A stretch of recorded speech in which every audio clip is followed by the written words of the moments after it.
Hey guys, I hope you're doing well. Welcome back to Computer Science 190. Let's start with another lecture.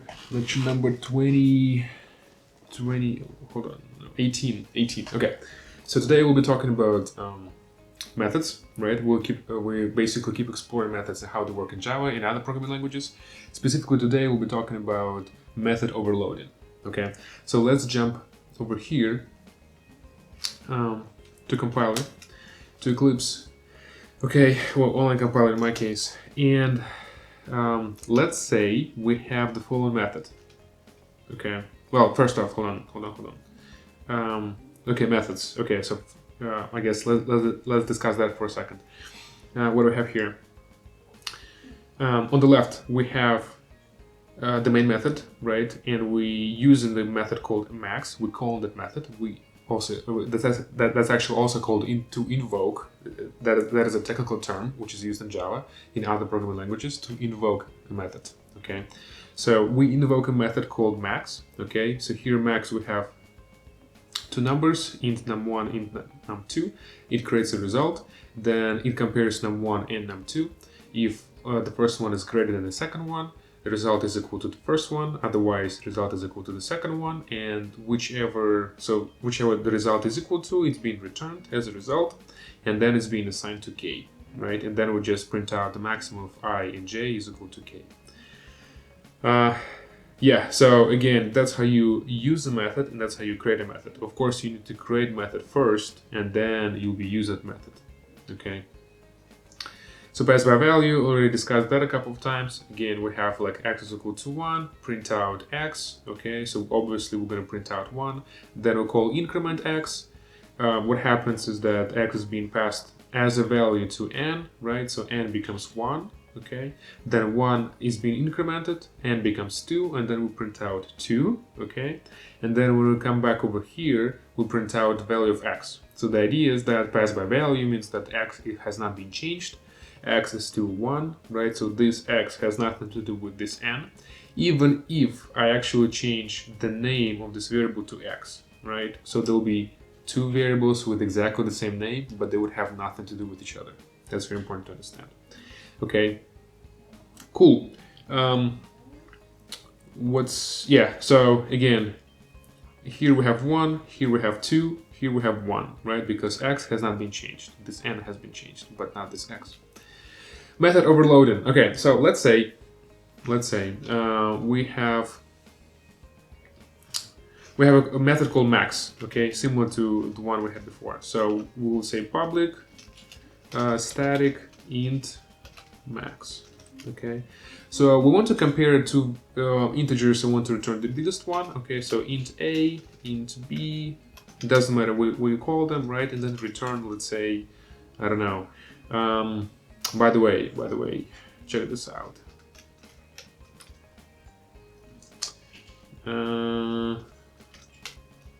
Okay, yeah. Look up what that means. I'll probably explain it a bit later. It's called a ternary operator. I think it's spelled that way. Ternary operator. Yeah. If you want to know more, if you feel passionate about computer science, look it up how it's done. Ternary operator in all programming languages, they look very similar to each other. Anyway, so this line of code does exactly the same thing. Basically, if a is greater than b, then a is being returned. If this is not true, then b is being returned. Right? So it's basically like the way to write if-else statement with some exceptions. Anyway, that's cool. However, what if I want to do exactly the same method max, right, for doubles, not for integers? So here, unfortunately, I cannot pass a double, right? So for example, if I say max, I don't know, 2.5, 3.5, that is, I'm not sure, I don't think it's gonna work. Yeah, okay, yeah, so possible loss conversion. Okay, so we cannot do that, right? So in this case, what do I have to do? I would have to create a completely new method, right? We adjusting this max for doubles. So basically have this double, right? Double and also double. Okay, and this would work now. Oh, sorry, hold on. I would have to create a method called max of doubles, right? I jumped here too quickly. So I would have to create a method called max of doubles to distinguish between the two, okay? So this one I would have to call max of integers, max of ints, and this one will be max of doubles. The comparison is the same. I also have the ternary operator. Okay, here I don't have a max anymore, right? So I'm talking about this method, so I should change this to this. Okay, perfect. It works. It doesn't have any compile errors. I don't have anything in the printout, right? Why? Because I'm not printing anything. So I need to say system.out.print ln like this.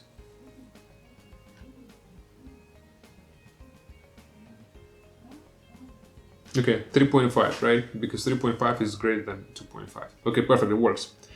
So, okay, now I have two methods. One of them compares an integer, the other one compares double. Okay, so that's good. But now, what if I want to compare, let's say, what? Characters. What if I want to compare characters, okay? So I'd have to copy that again. I would have to say max of characters.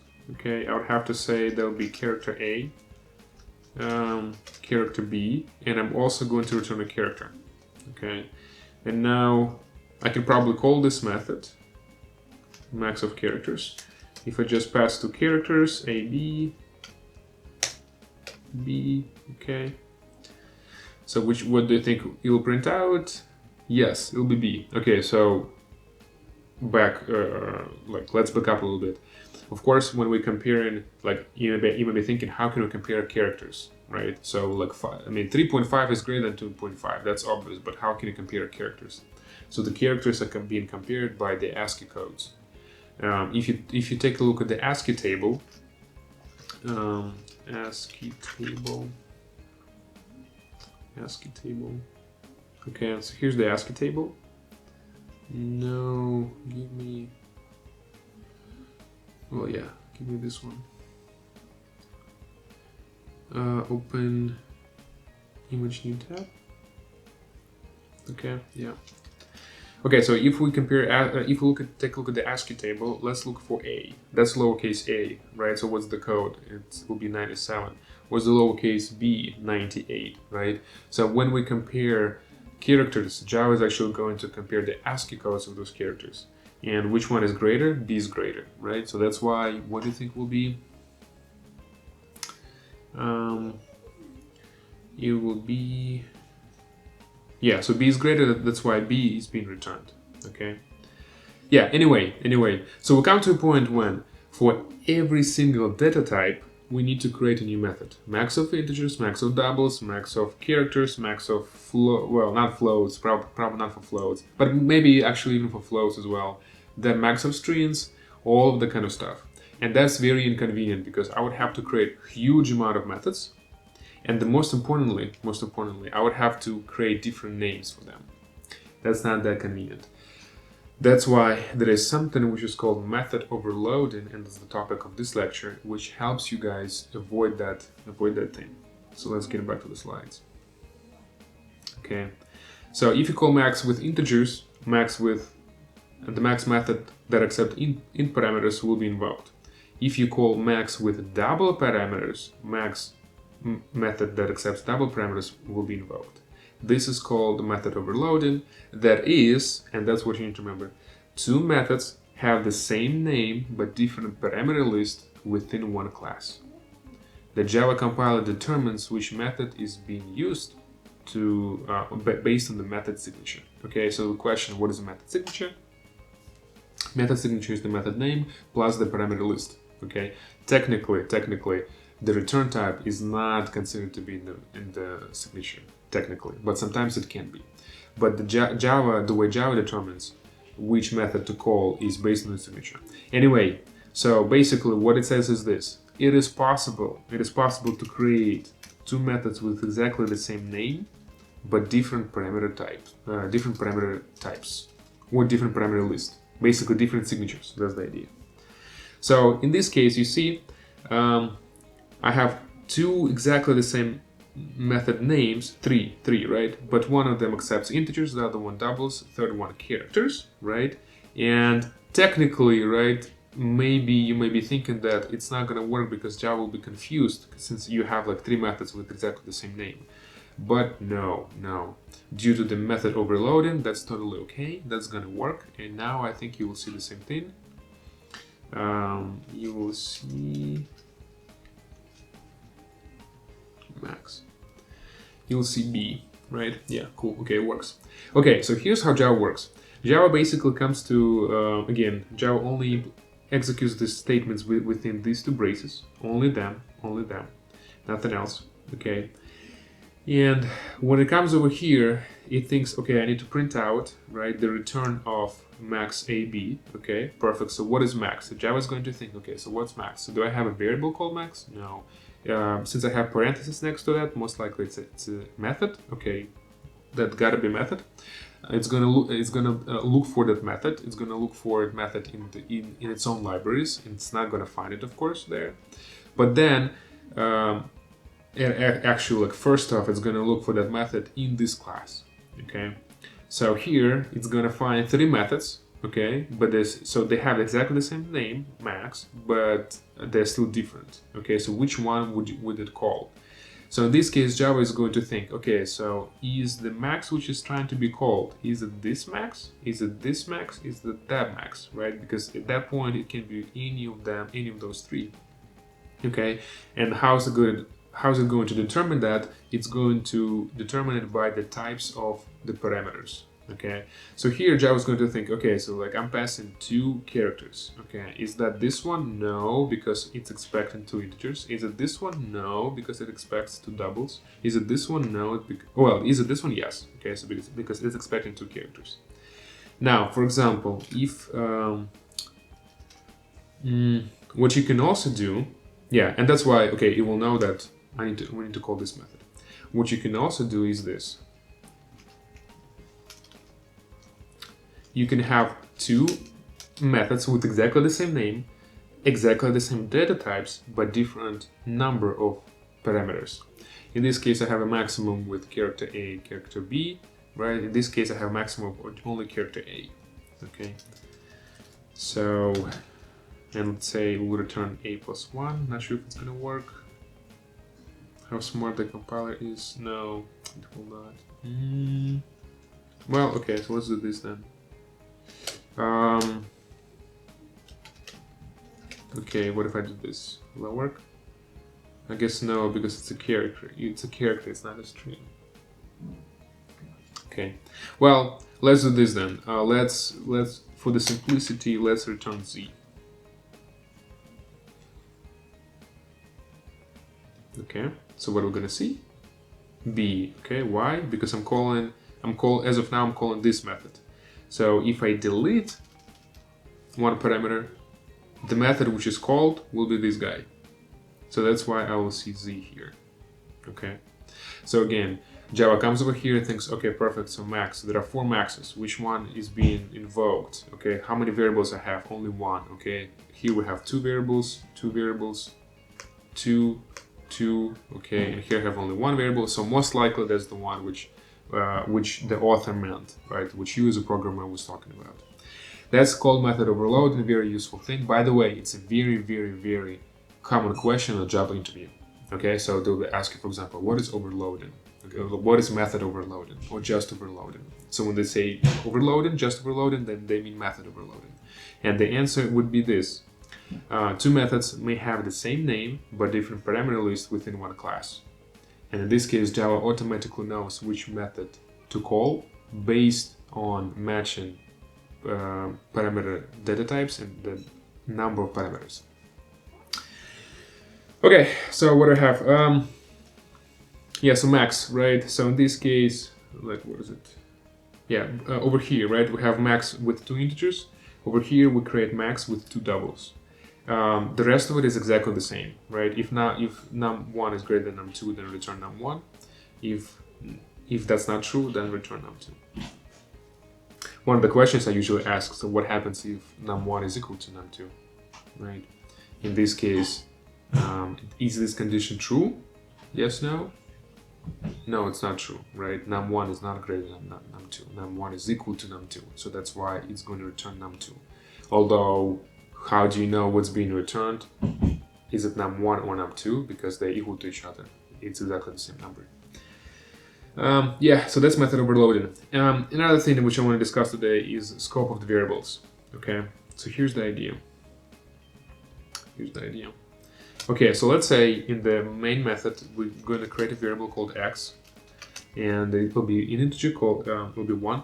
Okay, and then I'm going to print out x. Okay, so by the way, notice that here you see I have 4 methods called max. I'm not calling either of them. That's why they're kind of useless. So it's very important to remember that Java is going to only execute the statements between these 2 braces and nothing else, only them. Okay. Yeah, so that's why actually if I comment this out, okay, then you will not see anything in the output in the terminal, right? Because you're not calling any of those, and even if you're calling them, then you're not printing anything out. So that's another reason why you may see nothing in the console. Okay, cool. So yeah, so let's say I want to print out x. X is equal to 1. Okay. Now over here, what if I call this method? What if I also create a variable called x? Let's say it'll be 2, and then I'll also print it out. Okay. Let's change this to void, and let's make this not accept anything, and then we're not going to return anything either. Okay, and then we're going to call max. Okay, so question to you guys: what do you think will be printed out in the console? Your ideas? Will that be 1 or 2? Well, I guess will be like 1 1, 2 2, or let's say, yeah, let's say I want to print out x here as well. Okay, so obviously this x will print out first, most likely be 1. And then we're gonna come over here. X will be assigned to 2, right? And x will be 2. So here we're gonna have 2 probably. And then we're gonna print out x. So this x, is that this x, or is that the new x which has been changed and it's gonna be 2? So is it 1 or 2?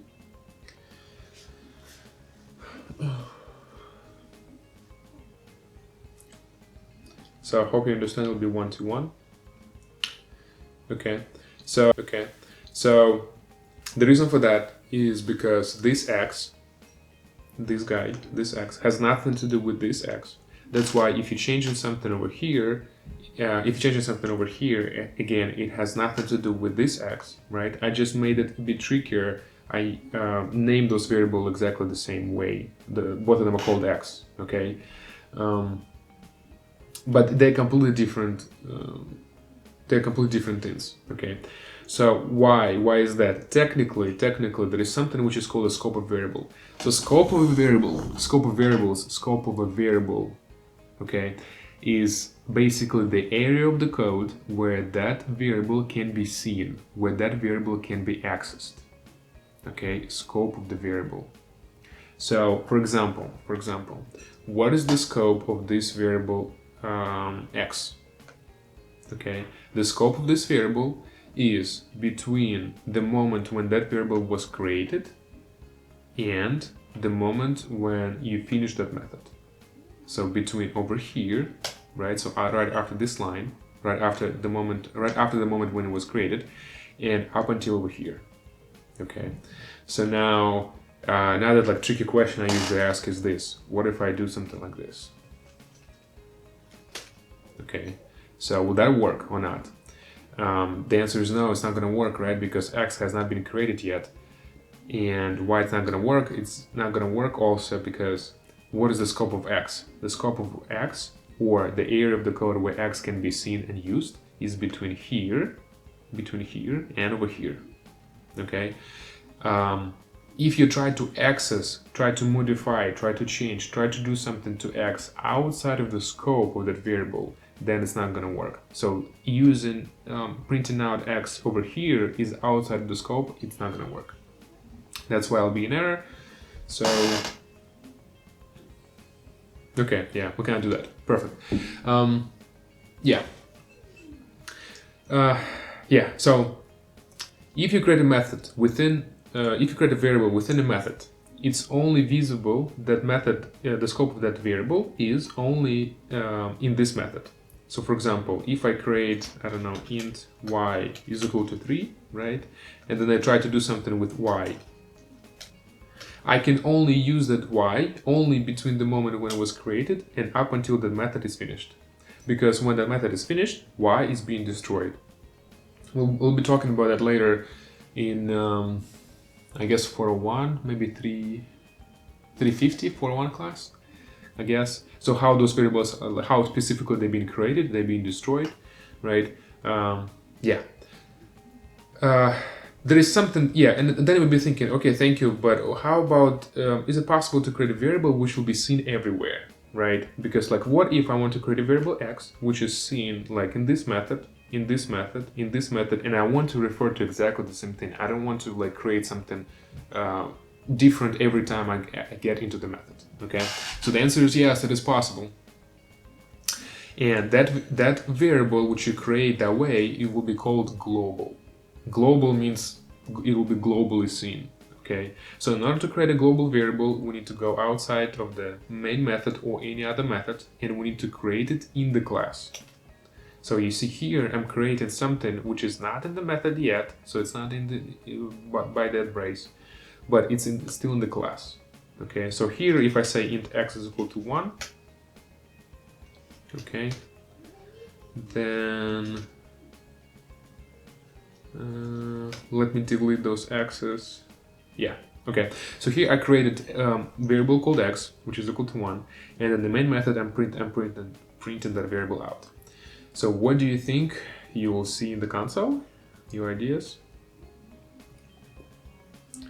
Reference from a static. Ah, it is static. Okay.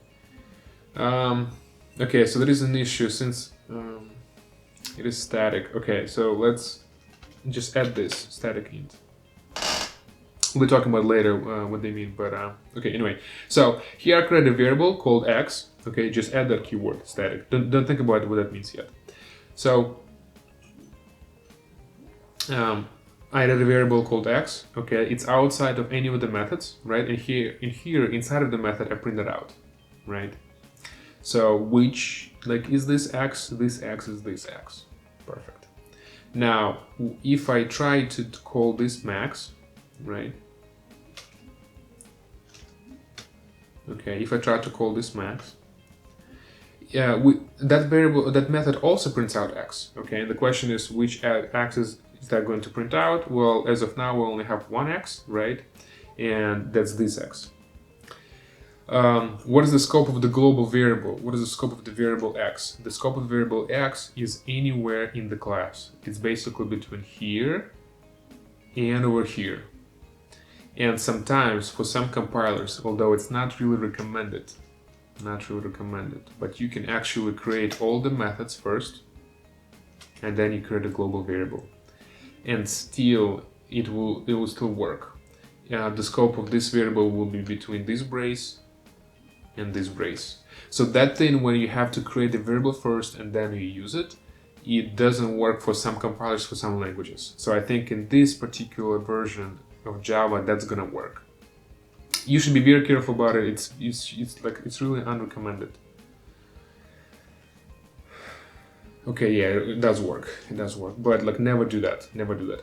So that's why the proper structure of a class is this. You have public class main, you have the brace, then you create all the global variables. I don't know, x, y, z, age, name of the person, color of the skin, color of a marker, something like this. So you create it first, and then after that you create the main method, after which you create all these methods which are being called by the main method. Like this, for example, like all these maxes. Okay, yeah, so, okay, we need to, I guess, make that clear. What is the scope of the global variable? The scope of the global variable is between this brace and that brace, right? The entire class, which means that everywhere inside of these methods, we also have access to x. We also have x, which is equal to 1. Okay. I hope that makes sense.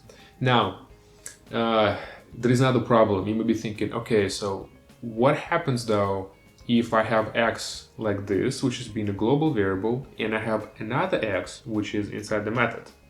So any variable which is inside the method is called a local variable. Why is it local? Because the scope of the variable is local to its method. And this is called a global variable because the scope of it is global throughout the entire class. You have access to that variable, right? Okay, so what do you think is going to happen in this case? If I run this code, I have a global variable x, which is equal to 1. I also have a local variable x, which is equal to 2. And then I want to print out x. So is that going to be an error? Compiler, is that going to be 1 or it's going to be 2?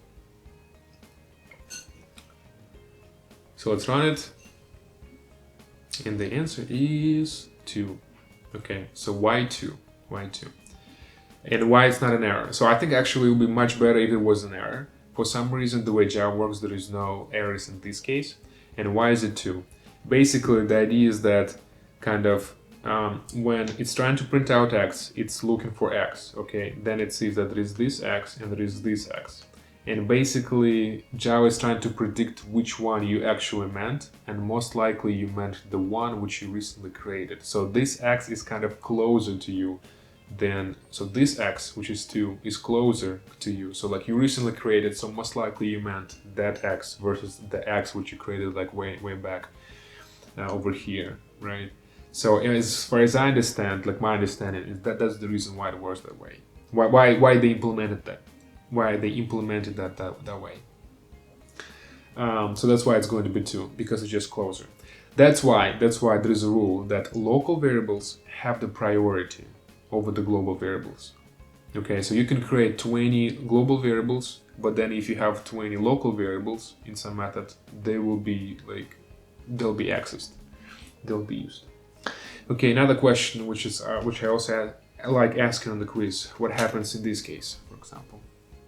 So I have a global variable which is x, which is equal to 1, local variable which is equal to 2, but I'm printing out x when that local variable has not been created yet. What do you think? Is that going to be an error? Most likely no, right? Well, maybe. Yeah, so is that going to be an error? That's one option. Is that going to be 1? Is that going to be 2? What do you think? So something you should definitely, like, one of the options you should definitely cross out is that it's going to be 2. It's definitely not going to be 2. No. You cannot use the variable locally, which you have not created yet. Definitely you can't. So it's going to be either a mistake or 1, and I think it's going to be 1. Yeah, okay, 1, perfect, yeah. So that's the idea. So we kind of still have, we don't have that 2 yet, right? But we still have access to x, right? So to this guy over here. That's why it'll be 1. Okay, I hope it makes sense. So to sum it up, we have local variables, we have global variables. Local variables only exist after the point they were created and up until when they're being destroyed at the end of the method. Global variables exist throughout the entire class. Okay, local variables have the priority, and also that actually works the same way for the loops. So check this out. Where int I is equal to 0, I is less than, I don't know, 10, I plus plus. Okay, int x is equal to 10. Okay, and then print out x. Well, int x is equal to I. Let's put it this way. Okay, so here I have like a. Okay, let's make this 5. So here I have basically 3 x's. This guy, which is a global variable. Okay, this guy, which is a local variable, and this guy, which is created inside of the for loop. Okay, so if I print it out, if I try to run this code right now, what do you think will happen? In this particular case, what happens is that we're going to have an error, right? Why? So we have kind of 3 x's. One of them is global, the other one is local, and the third one is also local. So that, like, when you were talking about local variables, you cannot have 2 local variables with the same name. That's not allowed, like 100%. So it's possible to have a local and a global variables with exactly the same names, but not to local variables and not to global variables. So for instance, if I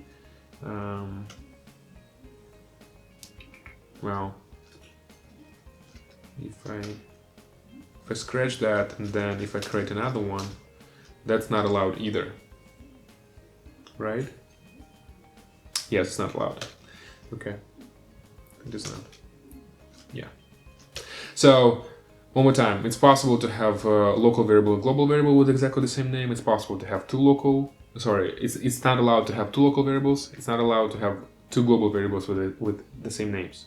But honestly, usually it's considered to be very, very, very bad practice to have local variable and the global variables with exactly the same name. That just, although it works in this particular case in Java, it's just not the best thing to do, and like people don't do it, and that's why you should not do that either. Okay, that's just like one of the tricks, one of the ways Java works. Okay, let's switch over here. Okay, a parameter, by the way, yeah. So if we're talking about